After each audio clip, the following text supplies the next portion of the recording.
Assalamualaikum warahmatullahi wabarakatuh. Halo, perkenalkan nama saya Triyuniko Malahati dari Prodi S1 Kebidanan Fakultas Universitas Medika Suherman. Di sini saya akan menjelaskan tentang anatomi rangka pada sistem muskuloskeletal. Muskuloskeletal berasal dari kata muskulo atau muskular yang artinya otot, dan kata skeletal yaitu artinya rangka atau tulang. Ilmu yang mempelajari jaringan otot tubuh disebut ilmu miologi, sedangkan ilmu yang mempelajari tulang kerangka manusia disebut ilmu osteologi. Sistem muskuloskeletal otot dan rangka. Otot bisa disebut dengan muskul, yaitu organ tubuh yang mempunyai kemampuan mengubah energi kimia menjadi energi mekanik atau gesek, sehingga dapat berkontraksi untuk menggerakkan rangka dan sebagai respon tubuh terhadap perubahan lingkungan. Yang kedua ada rangka atau bisa disebut dengan skeletal, yaitu bagian tubuh yang terdiri dari tulang, sendi, dan tulang rawan atau kartilago sebagai tempat menempelnya otot dan memungkinkan tubuh untuk mempertahankan sikap dan posisi. Nah, selanjutnya ada fungsi dari sistem rangka atau skeletal. Yang pertama yaitu memberi bentuk pada tubuh. Kedua, melindungi organ atau jaringan vital yang ada di dalamnya. Ketiga, menyangga berat badan. Keempat, tempat melekatnya otot. Kelima, membantu pergerakan. Keenam, hemopoiesis atau pembuatan sel darah. Ketujuh, menyimpan mineral terutama kalsium dan fosfat. Kedelapan, tempat penyimpanan energi. Berikut ada gambar sel penyusun tulang yang terdiri dari osteopregenator yang merupakan sel khusus yang mampu berdiferensiasi menjadi osteoblast terdapat di bagian luar membran. Sedangkan osteoblast merupakan sel tulang muda yang akan membentuk osteosit. Osteosit yaitu sel-sel tulang dewasa. Dan osteokias. Osteokias merupakan sel yang berkembang dari monosit dan terdapat di sekitar permukaan tulang. Fungsi dari osteokias untuk perkembangan, pemeliharaan, perawatan, serta perbaikan tulang. Selanjutnya ada struktur tulang. Yang pertama ada periosteum. Periosteum terdapat lapisan pertama dan terluar yang melapisi tulang. Kedua, banyak mengandung osteoblast. Ketiga, tempat melekatnya otot-otot rangka ke tulang. Keempat, berperan sama memberikan nutrisi. Kelima, sebagai pertumbuhan, dan keenam, sebagai reparasi tulang rusak. Dan yang kedua, ada tulang kompak. Yang terdapat lapisan kedua yang teksturnya halus dan sangat kuat. Kedua, memiliki sedikit rongga dan lebih banyak mengandung kapur. Ketiga, banyak ditemukan pada tulang kaki dan tulang tangan. Dan kandungan tulang manusia dewasa lebih banyak mengandung kapur dibandingkan dengan anak-anak dan bayi. Sedangkan bayi dan anak-anak lebih banyak mengandung serat sehingga lebih lentur. Yang ketiga, spongiosa yang terdapat di lapisan ketiga. Kedua, memiliki banyak rongga berisi sumsum merah yang memproduksi sel-sel darah. Ketiga, terdiri dari kisi-kisi tipis tulang yang disebut trabekula. Selanjutnya yang keempat itu ada sumsum tulang yang terdiri dari lapisan paling dalam, berbentuk cairan jeli kental, serta dilindungi oleh tulang spongiosa dan berfungsi memproduksi sel-sel darah seperti limfosit, monosit, basofil, neutrofil, dan platelet. Selanjutnya gambar struktur tulang kompak dan spongiosa yang terdapat lakuna yang mengandung osteosit, lamela, kanaliku, jaringan tulang, periosteum, tulang kompak, tulang spons, saluran Hevers, dan saluran Volkmann. Klasifikasi pada tulang orang dewasa. Yang pertama, tulang aksial. Tulang aksial terdapat tulang tengkorak yang berfungsi melindungi otak, organ pendengaran, dan organ penglihatan. Tulang tengkorak ini terdiri dari dua, yaitu tulang kranial dan tulang fasial. Tulang kranial membentuk kranium, sedangkan tulang fasial membentuk mata, hidung, dan rahang. Berikut ada jenis tulang-tulang tengkorak serta jumlahnya. Yang pertama ada tulang kranial, kedua ada tulang fasial, ketiga mandibula. Dan ini adalah macam-macam tulang tengkorak bagian depan, seperti ada nasal, lacrimal, parietal, maksimal, mandibel, dan sebagainya. Selanjutnya terdapat gambar tulang tengkorak lateral. Yang kedua ada tulang telinga dalam. Tulang telinga dalam ini terdiri dari 3 tulang kecil yang berada di bagian tengah. Fungsinya menerima dan menetremisikan impuls suara. Tulang telinga dalam terdapat 3 jenis. Yang pertama itu ada malleus, yang kedua incus, yang ketiga stapes. Malleus terdapat 2 jumlah, incus terdapat 2 jumlah, stapes terdapat 2 jumlah, yang jika dijumlahkan itu ada 6. Berikut gambar tulang telinga dalam. Ada pinna, external auditory canal, lobul, incus, dan sebagainya. Yang ketiga itu ada tulang hyoid yang memiliki ciri tulang berbentuk seperti huruf U, terletak di antara laring dan mandibula, dan berfungsi tempat melekat beberapa otot mulut dan lidah proses menelan. Jumlah tulang hanya ada 1 pada setiap manusia. Dan ini adalah gambar tulang hyoid. Dan yang keempat ada tulang kolumna vertebra yang berfungsi menyangga berat tubuh seperti kepala, bahu, dan dada. Kedua, menyeimbangkan berat tubuh. Ketiga, penghubung bagian atas dan bawah. Keempat, membantu dalam proses gerakan dan posisi, contohnya seperti berdiri, duduk, dan berlari.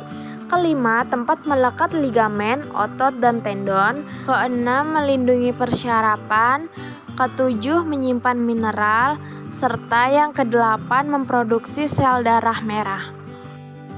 Yang kelima ada tulang kerangka dada yang berfungsi pelindung bagian organ-organ penting terdapat pada dada seperti paru-paru dan jantung. Apa itu tulang apendikular? Tulang apendikular yaitu rangka apendikular menyusun alat gerak seperti bahu, tulang-tulang, tangan, telapak tangan, panggul, tungkai, dan telapak kaki. Yang terdapat ada pektoral. Pektoral terdiri dari 2 klavikula atau tulang berbentuk lengkung dan 2 skapula atau bisa disebut dengan tulang belikat. Selanjutnya ada tulang ekstremitas atas. Ekstremitas atas terdiri dari humerus, radius, ulna, karpal, metakarpal, dan phalangus. Yang ketiga ada pelvic. Fungsi pelvic untuk menyangga berat tubuh bersama dengan kolumna vertebra dan melindungi bagian dalam rongga pelvis. Menurut Caldwell dan Molloy, bentuk panggul terbagi menjadi 4. Yang pertama, panggul ginekoid. Panggul ginekoid ini bentuk paling ideal untuk melahirkan secara normal. Yang kedua, panggul android. Bentuk depannya yang lonjong menyerupai telur. Yang ketiga, ada panggul antropoid atau panggul pria. Bentuk panggul ini menyerupai segitiga atau hati. Yang keempat, ada panggul patlepeloid, yaitu panggul dengan bentuk oval yang memipih, serta biasanya beresiko untuk melakukan persalinan secara normal. Seperti inilah gambar macam-macam panggul ginekoid, android, antropoid, serta platyploid. Dan selanjutnya yang keempat ada gambar tulang ekstremitas bawah. Klasifikasi tulang berdasarkan jenis tulang. Yang pertama, tulang pipa atau tulang panjang yang bisa disebut dengan long bone. Tulang tersebut memiliki ciri berbentuk pipa atau tabung dan biasanya berongga. Yang kedua terbagi menjadi 3, yaitu bagian tengah atau diafisis dan kedua ujungnya disebut epifisis. Antara epifisis dan diafisis disebut cakra epifisis. Dan tulang pipa memiliki contoh yang pertama tulang tangan seperti hasta atau ulna dan tulang pengumpil atau radius. Dan tulang kaki yaitu tulang paha yang bisa disebut femur dan tulang kering yang bisa disebut tibia. Yang kedua, tulang pipih atau bisa disebut dengan flat bone. Memiliki ciri berbentuk lempengan. Kedua, tersusun atas 2 lempengan tulang kompak dan tulang spons berisi sumsum tulang. Yang ketiga, tulang pipih menyusun dinding rongga sehingga berfungsi sebagai pelindung atau memperkuat.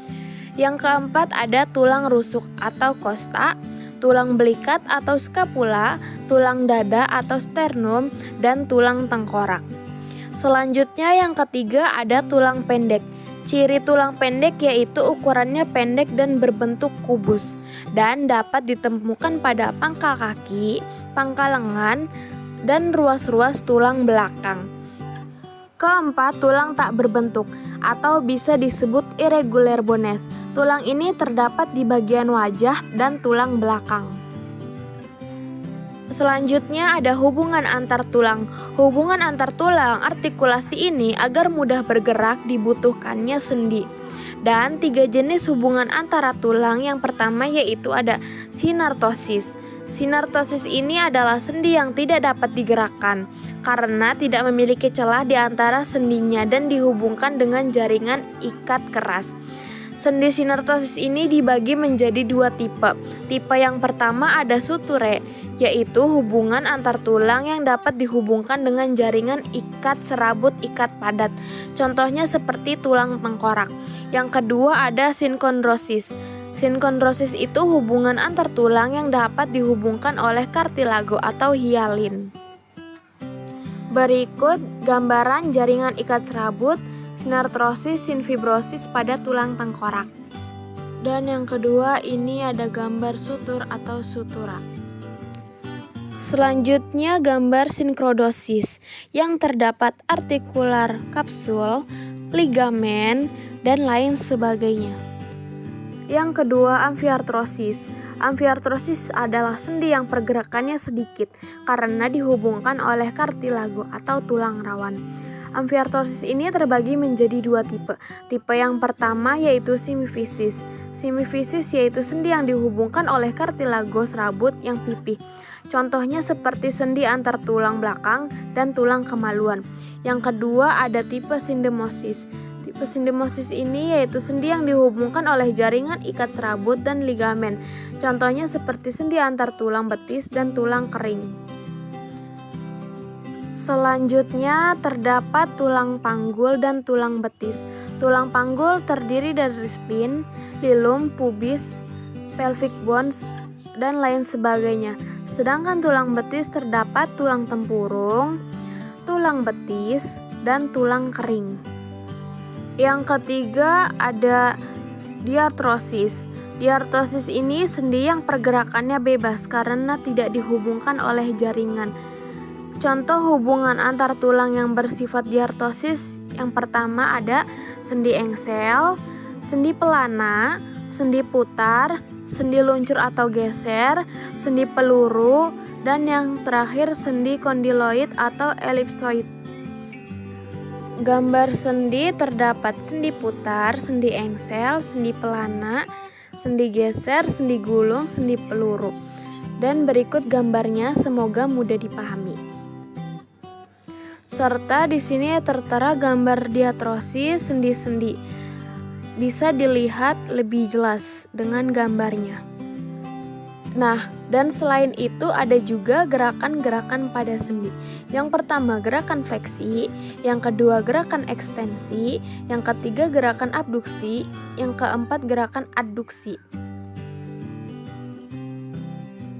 Berikut ada juga gerakan seperti retraksi, protraksi, oposisi seperti gambar yang dijelaskan. dan bisa lihat dengan gambar agar mudah dipahami. Pembahasan selanjutnya ada kelainan atau gangguan pada muskuloskeletal. Yang pertama ada low back pain. Low back pain ini gejala berupa sakit pinggang atau nyeri punggung yang disebabkan dengan faktor resiko. Yang pertama beban kerja fisik, yang kedua posisi tubuh yang terlalu lama membungkuk, yang ketiga terlalu lama berkendaraan, yang keempat faktor sosial seperti tempat kerja. Selanjutnya ada pengertian skoliosis. Skoliosis adalah keadaan melengkungnya tulang belakang seperti huruf S, di mana intervertebral disc dan tulang vertebra retak.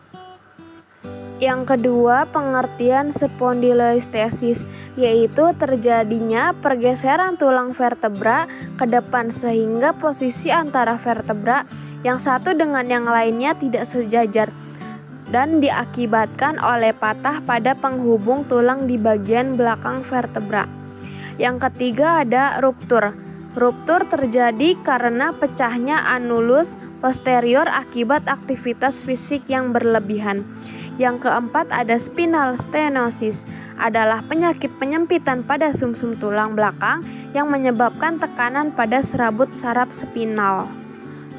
Selanjutnya yang pertama ada tension neck. Tension neck terjadi karena pemusatan tekanan leher pada otot trapezius. Dan yang kedua ada acute torticollis, yaitu salah satu bentuk dari nyeri akut dan kaku leher. Selanjutnya ada acute disorder. Acute disorder ini terjadi karena hilangnya resistensi vertebra thoracalis terhadap tekanan ringan. Next terdapat chronic disorder. Chronic disorder ini terjadi karena adanya penyempitan diskus vertebralis. Selanjutnya ada traumatic disorder. Traumatic disorder ini dapat disebabkan karena kecelakaan. Ada epicondylitis, yaitu kondisi yang sangat menyakitkan di mana otot yang menggerakkan tangan dan jari bertemu dengan tulang. Kedua ada olecranon bursitis, yaitu merupakan peradangan yang terjadi di olecranon bursa atau kantong cairan di bagian dorsal siku karena trauma berulang kali dan infeksi. Yang ketiga ada osteoporosis, yaitu kerusakan kartilago di siku dan jarang terjadi pada orang usia 60 tahun ke bawah. Selanjutnya ada kelainan rotator cuff disorder and Bickus tendinitis, di mana terjadi peradangan pada tendon dan membran sinovial. Selanjutnya lagi ada shoulder joint and acromioclavicular joint osteoarthritis, adalah penurunan komponen kartilago dan tulang pada penghubung dan intervertebral disc. Sekian penjelasan dari saya. Semoga dapat dipahami, kurang lebihnya mohon maaf. Wassalamualaikum warahmatullahi wabarakatuh.